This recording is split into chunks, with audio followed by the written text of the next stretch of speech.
Chief of army staff سے بھی مطالبہ کیا کہ ایک ایسا آزاد جوڈیشل ٹریبیونل بنایا جائے، جے آئی ٹی کی تشکیل ایسی ہو جس پر دونوں سائیڈوں کا اعتماد ہو۔ وہ چٹ آج تک میرے پاس ہے۔ حکومت پاکستان نے 3 نام تجویز کیے، ہم نے تینوں نام ایکسپٹ کیے۔ آرڈر آف پریفرنس میں 1 2 3 ہم نے کہا ان 3 احباب، چونکہ یہ پولیس افسران ہیں، یاد رہے کہ وہ اب بھی فیڈرل گورنمنٹ کے ملازم ہیں، وہ پاکستان عوامی تحریک کے ملازم نہیں ہیں، وہ تینوں حاضر سروس ڈی آئی جی ہیں۔ لیکن ہمارا اس وقت بھی نقطہ نظر یہ تھا کہ جو آدمی پنجاب کا رہائشی ہوگا وہ ممکن ہی نہیں ہے کہ چیف منسٹر پنجاب کے خلاف ایک انڈیپینڈنٹ انکوائری کو ہیڈ کر سکے اور جو پریشر آئے گا اس پریشر کو وہ برداشت کر سکے۔ لہٰذا ہماری واحد ریکویسٹ یہ تھی، مطالبہ یہ تھا کہ جو جے آئی ٹی کے ہیڈ لگائے جائیں وہ پنجاب کے رہائشی نہ ہوں۔ ہمیں کے پی کے، بلوچستان، سندھ سے کوئی بھی حاضر سروس پولیس افسر ہمیں ایکسیپٹیبل تھا، لیکن انہوں نے بلوچستان میں پوسٹڈ اپنے ایک بلو آئیڈ بوائے کو جو کہ پنجاب کے رہائشی ہیں ان کو بلا کے کمیشن کا ہیڈ بنا دیا۔ ان سے ہمیں ہرگز نہ تو انصاف کی توقع تھی، اور ٹیلی ویژن کے کیمراز نے دیکھا کہ جب وزیر اعلیٰ اس جے آئی ٹی کے سامنے گئے تو میں نے اس وقت کہا کہ یہ وزیر اعلیٰ جے آئی ٹی کے سامنے پیش نہیں ہو رہے، جے آئی ٹی وزیر اعلیٰ کے سامنے پیش ہو رہی ہے۔ اور وہ آپ سب نے دیکھا جس طریقے سے انہوں نے وزیر اعلیٰ کو سلوٹ کیا، جس طریقے سے کمیٹی کے ممبران باہر اٹھ کے آئے وزیر اعلیٰ کو ریسیو کرنے کے لیے، اندر لے کے گئے، بیان جو بھی تو ریکارڈ کرانا تھا، اس کے بعد واپس آئے، گاڑی کا دروازہ انہوں نے کھولا۔ اس جے آئی ٹی سے ہم کیا انصاف کی توقع کر سکتے ہیں؟ پہلے حکومت نے ظلم کیا اور اس جے آئی ٹی کی رپورٹ کو چھپایا گیا۔ جو پہلی جے آئی ٹی بنی تھی اس میں ایک آئی ایس آئی کا اور ایک ایم آئی کا آفسر تھا۔ وہ رپورٹ آج تک منظر عام پہ نہیں آئی کہ وہ جو 2 افسر تھے، ایک آئی ایس آئی کے اور ایک ایم آئی کے، آج تک یہ بات صیغہ راز میں ہے کہ انہوں نے ایکچولی لکھا کیا ہے۔ باوجود اس کے کہ حکومت نے پرچہ ہم پہ کرایا ہے اور باوجود اس کے کہ ہسپتال ان کے کنٹرول میں ہے، ایک پولیس مین کا آج تک یہ پروو نہیں کر سکے کسی میڈیکو لیگل سرٹیفکیٹ میں کہ کوئی پولیس والا کسی گولی کے ضد میں آیا ہو۔ صرف اور صرف منہاج القرآن اور پاکستان عوامی تحریک کے ورکرز گولیوں کی ضد میں آئے، تو کیا دنیا کے ہم بیوقوف ترین لوگ ہیں کہ ہم فائرنگ کرتے ہیں، ہزاروں راؤنڈ ہم چلاتے ہیں اور اپنے ہی ورکرز کو ہم ٹارگٹ کرتے ہیں؟ یہ حکومت کی ایف آئی آر کا لب لباب ہے۔ میں یہ بات پہلے بھی کہہ چکا ہوں، میں پاکستان آرمی میں نہ صرف سورڈ آف آنر لی، میں پاکستان ملٹری اکیڈمی میں انسٹرکٹر رہا اور میں پاکستان آرمی کی فائرنگ ٹیم کا کپتان رہا۔ تو اگر میری نالائکی یہ ہے کہ میں اپنے ورکرز کو گولیاں مارتا ہوں تو پھر یہ بھی بہت بڑا سوال ہے کہ کیا یہ فوج ضرب عضب کرنے کے قابل بھی ہے؟ اگر فوج کا وہ افسر جس نے اس چیف آف آرمی سٹاف کو پڑھایا ہے، اگر وہ دن دہاڑے فائرنگ کر کے اپنے ہی لوگوں کو گولی مارتا ہے تو کیا وہ فوج ایک پروفیشنل فوج ہو سکتی ہے؟ لیکن یہ اپیل میں آج چیف آف آرمی سٹاف سے، آپ لوگوں کی وساطت سے یہ بھی اپیل کرتا ہوں کہ اس چیز کی انڈیپینڈنٹ ایک انویسٹیگیشن کرائی جائے کہ انہوں نے جب میرے پہ یہ الزام لگایا ہے تو یہ کس طرح لگایا ہے، اور اگر ہم اتنے ہی انیفیشینٹ ہیں تو پھر کیا ہماری ٹریننگ پہ ایک بہت بڑا سوال نہیں پیدا ہوتا کہ ایک آدمی جو سورڈ آف آنر لیتا ہے آرمی سے، اس کی یہ ٹریننگ ہے؟ دہشت گردی کی عدالت میں ہمارا کیس چل رہا ہے، جس کیس میں یہ پاکستان کی تاریخ کا عجوبہ ہے، اور میں آپ سب سے یہ اپیل کرتا ہوں کہ ریکارڈ دیکھ لیں، میں جو باتیں کر رہا ہوں آن ریکارڈ کر رہا ہوں، ہمارے ہی کیس میں ہم کو ملزم بنایا گیا ہے۔ یہ پہلی دفعہ کا واقعہ ہے اس پاکستان خداداد مملکت میں کہ ایک کیس میں 2 بار ضمانت ہو رہی ہے ایک فرد کی، ایک ہی وقوع، ایک ہی دن، ایک ہی مقام، اس میں 2 دفعہ ضمانت لی جا رہی ہے لوگوں سے۔ یہ اس ملک میں انصاف کا جنازہ نکالا جا رہا ہے، اور اگر اس طرح انصاف کا جنازہ نکلتا رہا تو لا محالہ جب آپ عدالتوں میں قتل دیکھتے ہیں، جب لوگ دیکھتے ہیں کہ ان کے پاس کوئی راستہ نہیں رہ گیا۔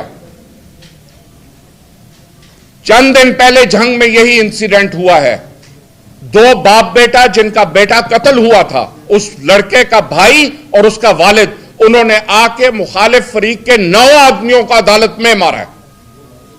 جب آپ کو ہر طرف سے راستے بند ہوتے نظر آئیں تو پھر انسان خود قانون کو اپنے ہاتھ میں لینے پہ مجبور ہو جاتا ہے۔ خدارا میری اپیل ہے کہ ہمیں اس راستے پر نہ دھکیلا جائے، کیونکہ وہ راستہ ہمارے لیے، حکومت کے لیے اور ریاست کے لیے بہت خطرناک راستہ ہے۔ ایک پوری پارٹی کو، ایک پورے ہزاروں لوگوں کو، 100 لوگوں کے تو خاندان ہیں جن کو ڈائریکٹلی گولیاں لگی ہیں، وہ معذوری کی زندگی گزار رہے ہیں۔ میں انوائٹ کروں گا پریس والوں کو، اگر وہ چاہیں میں سارے شہداء کے خاندان ان کے سامنے بٹھا سکتا ہوں کہ وہ کس حالت میں ہے۔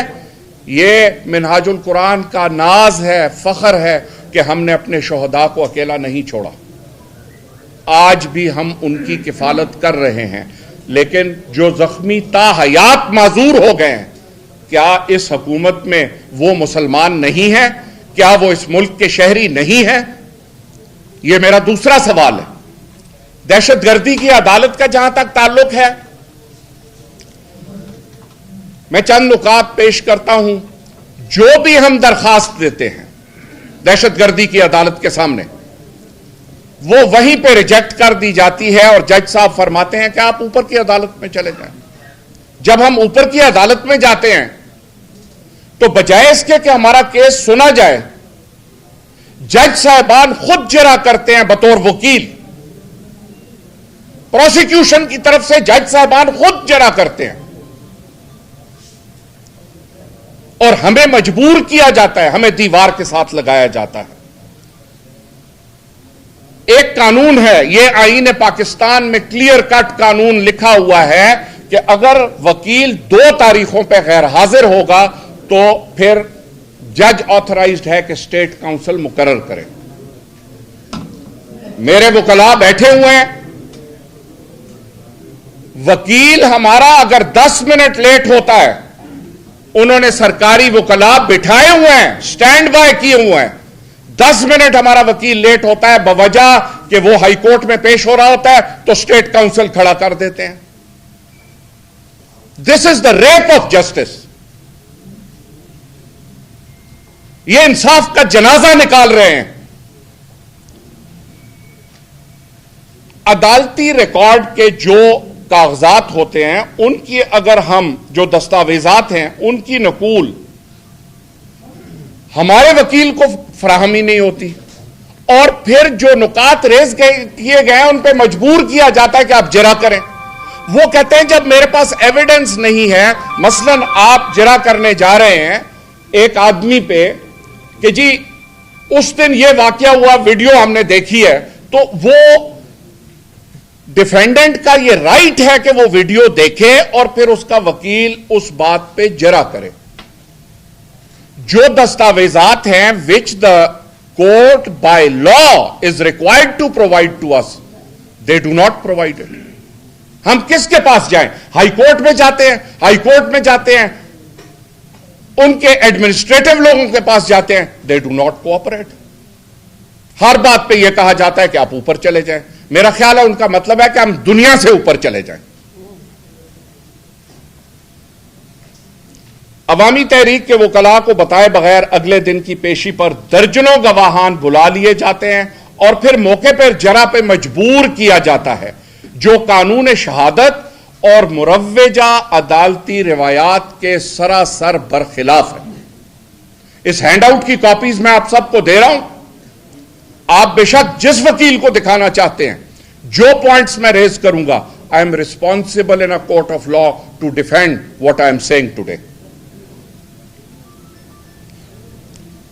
عوامی تحریک کے وکلاء کی عدم موجودگی میں سرکاری وکیل کے ذریعے آنن فانن کاروائی مکمل کر لی جاتی ہے، جرح کر لی جاتی ہے، فارغ کر دیا جاتا ہے۔ جب ہمارے وکلاء ہائی کورٹ میں اگر پیشی ہو واپس آتے ہیں تو پتہ لگتا ہے کہ جی 3 witnesses have been examined and cross examined۔ جو حکومت کا نوکر ہے وہ سرکاری وکلاء اس لیے ہوتے ہیں کہ کوئی لاوارث کو اگر وکیل نہ ملے یا کوئی آدمی افورڈ نہ کر سکے تو اس کو اسٹیٹ کاؤنسل پرووائڈ کیا جاتا ہے۔ الحمدللہ تعالی نہ تو ہم لاوارث ہیں اور نہ ہی ہم مجبور ہیں۔ ہم مجبور ہیں تو صرف اپنی شرافت، اپنی انسانیت، اپنی حیا اور اپنی تربیت کی وجہ سے مجبور ہیں۔ لیکن اب لگتا یہ ہے کہ حکومت مجبوراً ہمیں دھکیل رہی ہے اس جگہ جہاں سے پھر ایک نئی تحریک کی ابتدا ہو، اور وہ تحریک اگر خون مانگے گی تو سب سے پہلے میں خون دینے کے لیے تیار ہوں۔ زندگی گزار چکے ہیں، اپنے ورکرز کا حق لینے کے لیے ہمیں جس حد تک جانا پڑے گا ہم جائیں گے۔ پاکستان کی تحریک کا یہ پہلا تاریخ کا یہ انوکھا کیس ہے جس میں مقتولین یعنی جو لوگ قتل ہوئے ہیں ان کے بہن بھائی جو موقع پہ موجود تھے، ان کے خاوند جو تھے، ان کو مجرم بنا دیا گیا۔ یہ ایک انوکھا واقعہ ہے کہ دن دہاڑے آپ ایک عورت کو گولی مار دیتے ہیں اور پھر اس کے بھائی کو آپ مجرم بنا دیتے ہیں اس کا۔ لیکن بدنصیبی یہ ہے کہ یہ قوم خاموش ہے۔ یہ بہت بڑی بدنصیبی ہے کہ قوم خاموش ہے، اور عذاب جب نازل ہوتا ہے انہی وجوہات سے نازل ہوتا ہے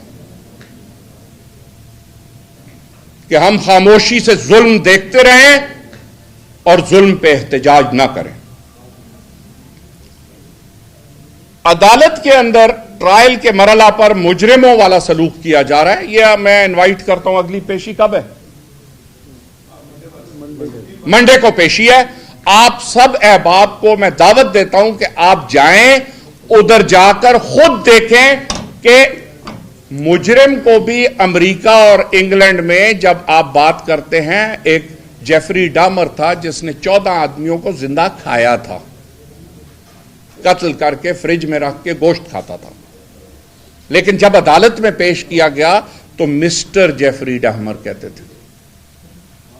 جمہوریت کے یہ تقاضے ہیں، عدالتوں کا یہ تقاضا ہے۔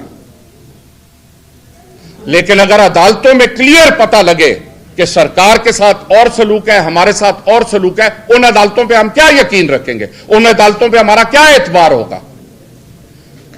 9 گھنٹے لوگوں کو اپنے پاؤں پہ کھڑا رکھا جاتا ہے، بیٹھنے نہیں دیا جاتا، باہر کمرہ عدالت سے باہر بیٹھنے نہیں دیا جاتا، 50 پولیس والے کھڑے ہوتے ہیں وہاں کمرہ عدالت کے اندر، ہر ہمارے آدمی کے پیچھے 2 منکر نکیر کے طور پہ پولیس والے کھڑے کیے ہوتے ہیں، زمین پہ نہیں بیٹھنے دیتے، پورا دن زمین پہ نہیں بیٹھنے دیا جاتا، سگریٹ نہیں پینے دیا جاتا۔ تو یہ ہے انصاف کا معیار اس حکومت کا، یہ ہے معیار انصاف کا پنجاب میں دہشت گردی کی عدالتوں کا۔ آئین کے آرٹیکل 13 اور ضابطہ فوجداری کے سیکشن 239 کے تحت ایک ہی وقوع اور ملزمان کا دوبارہ ٹرائل نہیں ہو سکتا، نہ ہی دوبارہ سزا ہو سکتی ہے، مگر سانحہ ماڈل ٹاؤن کیس میں اس قانون کی دھجیاں بکھیر دی گئی ہیں۔ جیسا میں نے عرض کیا کہ وہی لوگ ہیں جن پہ ظلم ہوا ہے وہی مجرم ہے. میری بہن قتل ہوئی ہے اور میں ہی مجرم ہوں اس کو قتل کرنے کا. تو وہ دن دہاڑے ہم صرف اپنے خاندانوں اور رشتہ داروں کو وہاں لے کر اس لیے آئے تھے کہ ان کو وہاں لا کے گولیاں مارنی تھی ہم نے. دہشت گردی کی عدالت کے یک طرفہ ٹرائل اور دوہری فرد جرم اور دوہرے ٹرائل کے خلاف لاہور ہائی کورٹ سے رجوع کیا، مگر یہاں بھی نوٹس تک جاری نہیں کیا گیا اور ہماری درخواستیں مسترد کر دی گئی. یہ آئین پاکستان ہے. آپ لوگ جو آدمی اس پریس کانفرنس کے بعد دیکھنا چاہے یا تو اس کو ردی کی ٹوکری میں پھینک دیں یا اس پہ عمل کریں. جج 6-8 لاکھ روپے ہم تنخواہیں دے رہے ہیں ججوں کو میرے اور آپ کے ٹیکسوں سے. کس لیے؟ کہ وہ اس آئین کی پاسداری کریں، اس آئین کو مقدم رکھیں. اور اگر وہ اس آئین کو مقدم نہیں رکھ سکتے تو پھر ہم پہ ان کی عزت کرنا لازم نہیں ہے. اگر وہ برسر عام اس آئین کی دھجیاں بکھیرتے ہیں تو ہم ان کی عزت و احترام نہ کرنے پہ مجبور ہو جائیں گے. ثانیہ ماڈل ٹاؤن کیس میں ہماری قانونی درخواستوں کو ناقابل سماعت قرار نہیں، نہ صرف ناقابل سماعت قرار دیا جاتا ہے، وجہ بتائے بغیر قانونی تقاضوں کو بلڈوز کرتے ہوئے انہیں مسترد کر دیا جاتا ہے. پولیس تشدد اور گولیوں کا نشانہ بننے والے عوامی تحریک کے 42 متاثرین جنہیں پولیس نے ملزم ٹھہرایا ہے، ان میں سے طالب علم ہیں، مزدور ہیں، عمر رسیدہ افراد ہیں اور غریب شہری ہیں جو کہ اس دن بدقسمتی سے ادھر موجود تھے. اور روز ان کو عدالت بلا کے ذلیل کیا جاتا ہے اور روز ان کو لالچ دی جاتی ہے کہ ان میں سے ایک ہی یہ کہہ دے کہ تحریک منہاج القرآن کی طرف سے یا پاکستان عوامی تحریک کی طرف سے فائرنگ کی گئی. لالچ بھی دی جاتی ہے، ڈراوا دھمکاوا بھی دیا جاتا ہے. اور میں بار بار گزارش کرتا ہوں، آپ سب صحافی احباب ہیں، منڈے کو آپ جائیں ان سے گفتگو کریں، دیکھیں وہاں عدالت کا کیا رویہ ہے، دیکھیں وہاں ان عدالتوں میں ہو کیا رہا ہے. آپ تو کم از کم انڈیپینڈنٹ ہیں، آپ تو آزاد ہیں، آپ تو دیکھ سکتے ہیں کہ ہمارے ساتھ کیا ظلم ہو رہا ہے.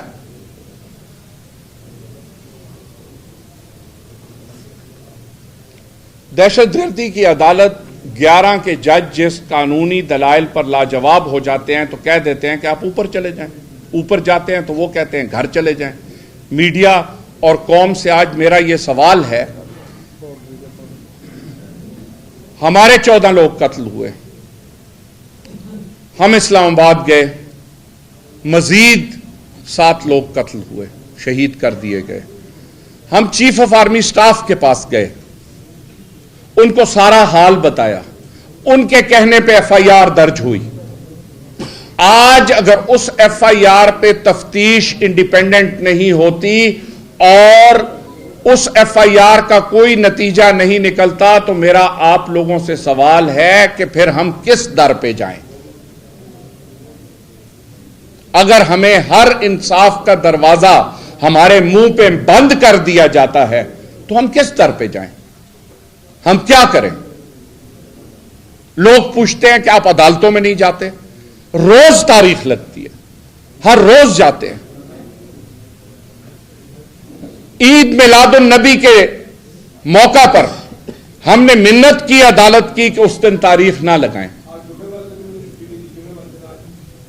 منت کی کہ اس دن آج عید میلاد النبی کا موقع ہے اور تحریک منہاج القرآن ہر سال ایک عظیم الشان اجتماع کرتی ہے مینار پاکستان پہ، تو ایک دن بعد تاریخ لگا دیں. یہ ظلم ہے خدا کا. اور میری نظر میں یہ محمد مصطفیٰ صلی اللہ علیہ وسلم تاجدار کائنات کی شان میں گستاخی ہے کہ باوجود اس کے کہ ہم نے منت کی کہ ان کی یوم ولادت کے دن آپ تاریخ نہ لگائیں، اس سے اگلے دن لگا دیں، انہوں نے اس کے باوجود اس دن تاریخ لگائی. یہ آن ریکارڈ ہے، ریکارڈنگز میرے پاس موجود ہیں جب ہم نے اپیل کی جج صاحب سے. تو ان حالات میں جو ادارے انصاف اور تحفظ کے لیے قائم کیے گئے تھے وہ ادارے طاقتور، قاتل اور سفاک حکمرانوں سے خوفزدہ ہو کر ظلم کر رہے ہیں۔ سانحہ ماڈل ٹاؤن میں جج کا کردار ادا نہیں کر رہے، اور یہ میں اس لیے بار بار کہہ رہا ہوں، منڈے آپ جا کے دیکھیں وہ خود پروسیکیوٹر بنے ہوئے ہیں، ایک ایک کا انہوں نے نام یاد کیا ہوا ہے، ایک ایک آدمی کو سیپریٹلی دھمکاتے ہیں۔ جن لوگوں کو اس دن ڈنڈے لگے ہیں، سر پھٹے ہوئے ہیں، وہی مجرم ہیں۔ یہ بیٹھے ہوئے ہیں، ان کے سر پہ ابھی بھی نشان دیکھ لیں، یہی مجرم ہے، انہوں نے اپنے سر پہ ڈنڈے مارے ہیں، اپنے سر خود پھاڑے ہیں۔ دن دہاڑے میرے دفتر پہ گولیاں چلائی گئی، مجھ پہ گولیاں چلائی گئی، ہم خود مجرم ہیں اس چیز کے، وہی ہمارے گلے ڈال دیا گیا۔ اور یہاں پھر میرا وہی سوال ہے کہ اگر دن دہاڑے کلیشنکوف سے فائر کرنے کے باوجود اور پاکستان آرمی کی فائرنگ ٹیم کے کپتان ہونے کے باوجود میں ایک پولیس والے کو نہیں مار سکا، تو یہ بہت بڑا سوال ہے، جو میں نے پہلے کہا ہے کہ اس ادارے پہ بہت بڑا سوال ہے۔ آخر میں ایک گزارش یہ کرنا چاہتا ہوں کہ اب ہم نے دیکھ لیا ہے کہ پروسیکیوشن اور عدالتیں آپس میں ان کا گٹھ جوڑ ہے۔ مجھے ذاتی طور پہ ان عدالتوں سے نہ کبھی توقع تھی انصاف کی، نہ ہے، اور نہ مجھے آئندہ انصاف ملنے کی توقع ہے۔ لیکن قانون پاکستان کے مطابق ہم ان عدالتوں میں پیش ہوئے، حاضر ہوئے، ان عدالتوں میں آئے، تاکہ کل لوگ یہ نہ کہہ سکیں کہ آپ لوگوں نے عدالتوں کا دروازہ نہیں کھٹکھٹایا، کیونکہ اگر ہم عدالتوں کا دروازہ نہ کھٹکھٹاتے تو پھر یہ کہا جاتا کہ آپ لوگ عدالتوں میں نہیں گئے، آپ لوگ انصاف طلب کرنے نہیں گئے۔ عوامی تحریک کے سربراہ ڈاکٹر محمد طاہر القادری نے کہا تھا کہ ان موجودہ قاتل حکمرانوں کے ہوتے ہوئے ہمیں انصاف نہیں ملے گا۔ یہ سب آن ریکارڈ ہے، ٹیلی ویژن پہ ہے۔ آج ان کا کہنا حرف پہ حرف آپ لوگوں نے دیکھا ہے کہ صحیح ثابت ہو چکا ہے، اور ہمیں یہ بھی علم ہے کہ یہ فیصلے ایوانان اقتدار میں ہو چکے ہیں۔ یہ ٹرائل جو ہے صرف ایک شو ٹرائل ہے، دنیا کو ایک تماشا پتلی کا دکھانے کے لیے۔ لیکن میں پہلے بھی کہہ چکا ہوں اور اب بھی کہتا ہوں کہ حکمران اور ان کے حاشیہ بردار کان کھول کے سن لیں۔ انٹرنیشنل عدالتیں بھی موجود ہیں۔ ہم نے فیصلہ کیا ہے کہ international court of human rights میں ہم جا کے اپیل کریں گے۔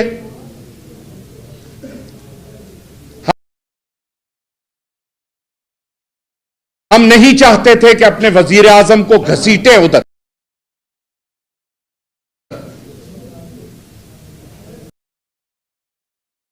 پاکستان کی عزت اور احترام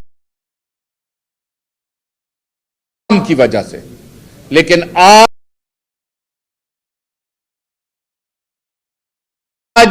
ہم مجبور ہو گئے یہ سوچنے پہ اور مجبور ہو گئے یہ کرنے پہ کہ ہم عالمی عدالت جو حقوق انسانی کی ہے اس کا جا کر دروازہ کھٹکھٹائیں۔ ہم آج ایک بار پھر میں پاکستان آرمی کے چیف سے التجا کرتا ہوں کہ خدارا جو ایف آئی آر آپ کے حکم پہ اور آپ کی کہنے پہ حکومت نے درج کی، اس ایف آئی آر کو ایک انڈیپینڈنٹ جے آئی ٹی کے ذریعے انویسٹیگیٹ کروایا جائے اور ایک فیئر ٹرائل جو کہ ہمارا حق ہے، کیونکہ جی جب تک ایک فیئر ٹرائل نہیں ہوگا، اور ان حکمرانوں کی موجودگی میں ہم سمجھتے ہیں کہ جب ایک 5 سے زیادہ لوگوں کی اسمبلی ہو تو وہ دہشت گردی بن جاتی ہے، ڈکیتی بن جاتی ہے۔ یہاں 17 تھانوں کی پولیس، 17 تھانوں کے ایس ایچ او، جو پاکستان کی تاریخ، لاہور کی تاریخ میں کبھی اتنی پولیس اکٹھے نہیں کی گئی، 7 پولیس کے سپرنٹینڈنٹ، 1 ڈی آئی جی،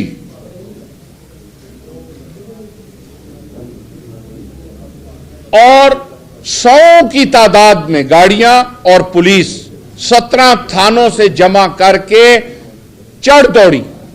آج بھی رانا ثناء اللہ کہتے ہیں کہ یہ بیریئرز ہٹانے کے لیے ہوا تھا۔ بذات ہی یہ بیریئر ہائی کورٹ کے آرڈر پہ لگائے گئے تھے، تو پھر کیا چیف منسٹر اور رانا ثناء اللہ خود اس عدالت کے مجرم نہیں ہیں جس عدالت کے آرڈر پہ یہ بیریئرز لگائے گئے؟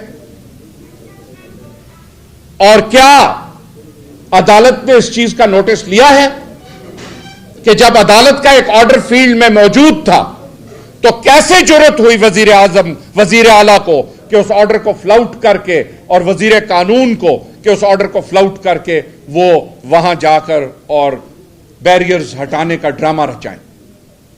یہ سوالات ہیں، اور پاکستان عوامی تحریک اور تحریک منہاج القرآن کے پرامن کارکنان کی صبر کو مزید نہ آزمایا جائے۔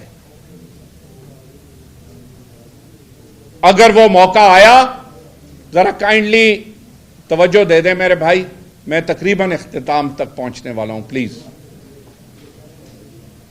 میں میرے بھائی ریکویسٹ کر رہا ہوں، فون پہ گفتگو نہ کریں، 2 یا 4 منٹ ہیں، تو ایسا نہ ہو کہ ہم انصاف سے مایوس ہو جائیں اور ہم پھر ایک دفعہ سڑکوں کا رخ کریں۔ یہ ہماری آج حکومت سے بھی اپیل ہے، پریس سے بھی اپیل ہے، میڈیا چاہے وہ پرنٹ ہو چاہے وہ الیکٹرانک ہو، میری ان سے بھی اپیل ہے، اور خصوصاً چیف آف آرمی سٹاف سے اپیل ہے۔ کیا پاکستان مسلم لیگ نواز کو فوجی عدالتوں پہ یقین نہیں ہے؟ یہ فوجی عدالتیں انہی کے آرڈر پہ قائم کی گئی ہیں۔ ہم کہتے ہیں ہمارا مقدمہ فوجی عدالت میں بھیج دیں۔ کیا وہ دوسرے ملک کی فوج ہے کہ ان کو اس پہ اعتماد نہیں ہے؟ کیا وہ چیف آف آرمی سٹاف ان کو آنسریبل نہیں ہے؟ کیا ہر کمیشنڈ افسر حکومت کا وفادار نہیں ہے؟ تو اگر ہے تو یہ خوفزدہ کیوں ہیں کہ ہمارا کیس فوجی عدالت میں ٹرانسفر کیا جائے؟ کیونکہ ان کو خوف یہ ہے کہ فوجی عدالتوں کو یہ پریشرائز نہیں کر سکیں گے۔ میں بار دیگر آپ سب کا بہت شکر گزار ہوں۔ میں کئی دفعہ پریس کانفرنسز میں آیا ہوں کہ آپ لوگوں نے اتنی توجہ، اتنے صبر و تحمل سے میری باتیں سنی ہیں۔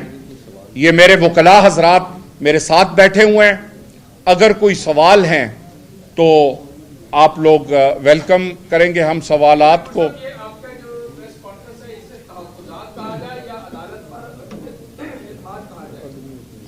یہ دونوں ہیں۔ میں نے تو بہت پہلے میں نے اپنی ذات سے تو بہت پہلے کر دیا تھا۔